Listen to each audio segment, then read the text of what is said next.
Hello, class. I just want to record a short video message here and then a video lecture.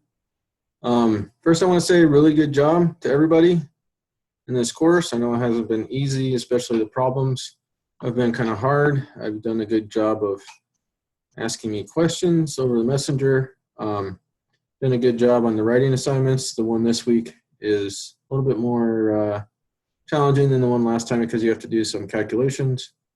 But overall, I think the class's writing skills are strong, and I have every expectation that you'll do well on it. And so for this, I just want to tell everyone good job. Pretty much done with week 5, and we're on the week 6. And so we're on the downhill slope here, which is great. But I hadn't recorded video lectures in a couple weeks, so I wanted to cover the last couple weeks here. I'll cover energy and then momentum, and I'll do it pretty simply on a pretty simple level here. I think most of you understand it pretty well, but I think it'll be good to go over it visually and with the equations, just fill in any gaps. Okay, so I'm going to go to the whiteboard. Okay, here I am at the whiteboard, and the first thing we're going to do is the work energy theorem. The work energy theorem. Okay, so the best thing to do is we're going to imagine having a block here like that, and then we're going to have, so this is the plane that it's on. We have a block on this plane, and then we're going to push it with a force. Push this with a force. I'll do this in a different color. Actually, I'll do the line in a different color as well. We'll do blue for that, blue for the ground. Okay. And so that's going to have a mass. Let's say a mass equal to 1 kilogram.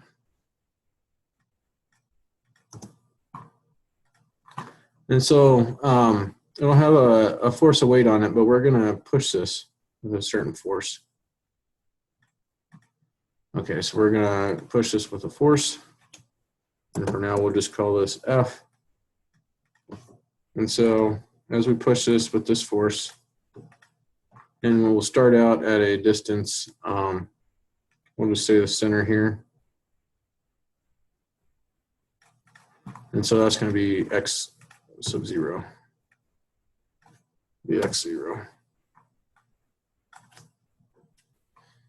Okay, so then we're going to push this a certain distance.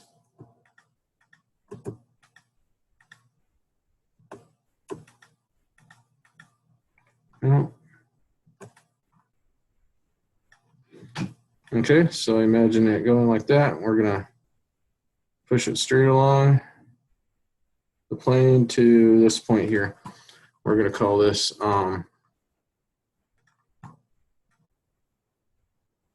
X final.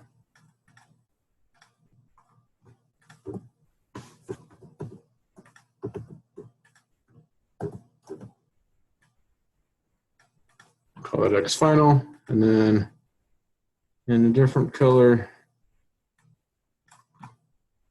so that's going to be the distance, D. And so what we're going to do is we're going to define, we're going to say the force times the distance, 4 times the distance is going to equal the work.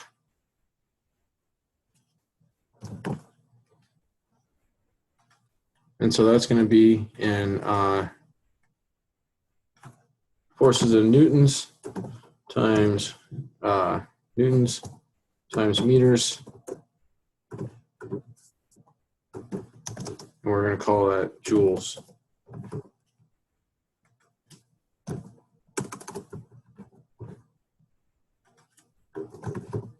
That's the units that we're going to work in. And so the work energy theorem basically says that the amount of work that we do, which is the force times the distance, is the amount of work.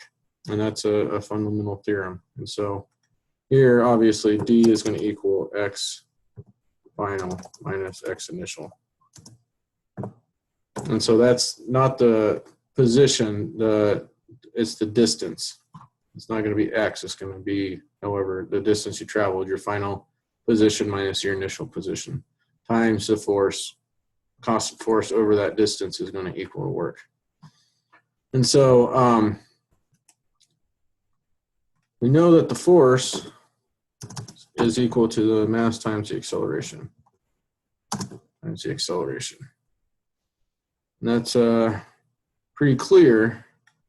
So then we know that the work is equal to the force times the distance.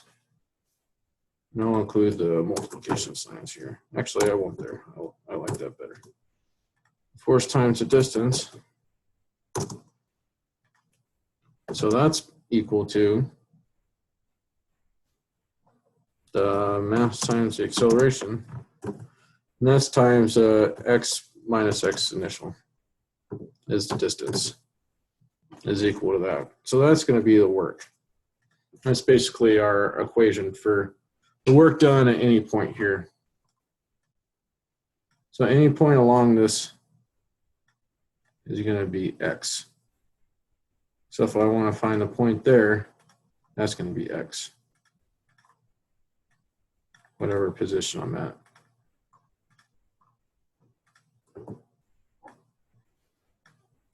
Okay, so, and the work is equal to the energy. That's essentially what it means. So we know from kinematics, we have an equation that says the velocity squared is equal to the velocity 0 squared plus 2a times x minus x 0. We already know that equation. Now I'll go back and I'll write that in proper form.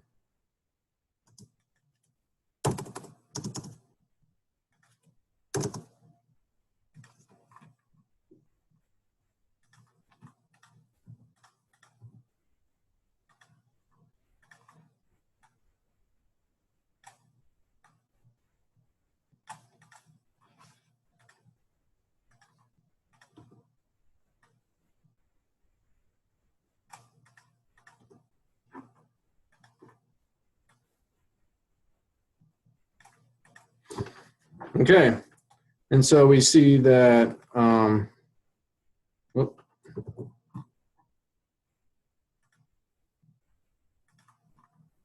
we see that A minus A0 is the same as that there. And so we can essentially just say that x0 equals 0, because we can define our initial point anywhere. We do that quite a lot. So then we can slash that, and then we have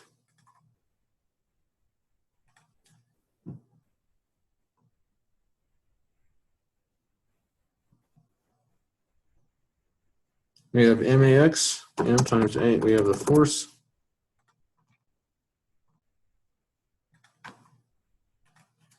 We have the work equals the force times the distance, and that's equal to m times a times x, and then that is equal to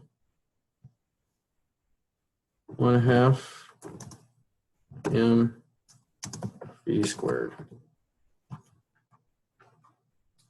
Because we can see the 2ax equals v squared, and then we just plug that in there. So you can see here that 2ax equals v squared means a times x equals 1/2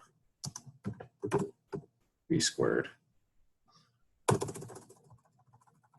So we say the work times the distance equals m times a times x, and that equals m divided by 2 V divided by that. So then we'll say V,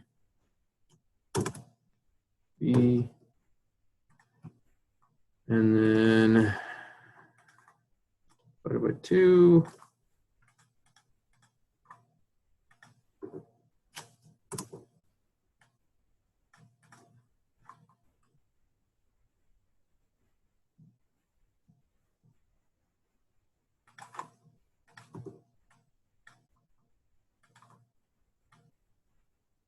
And so that's the kinetic energy.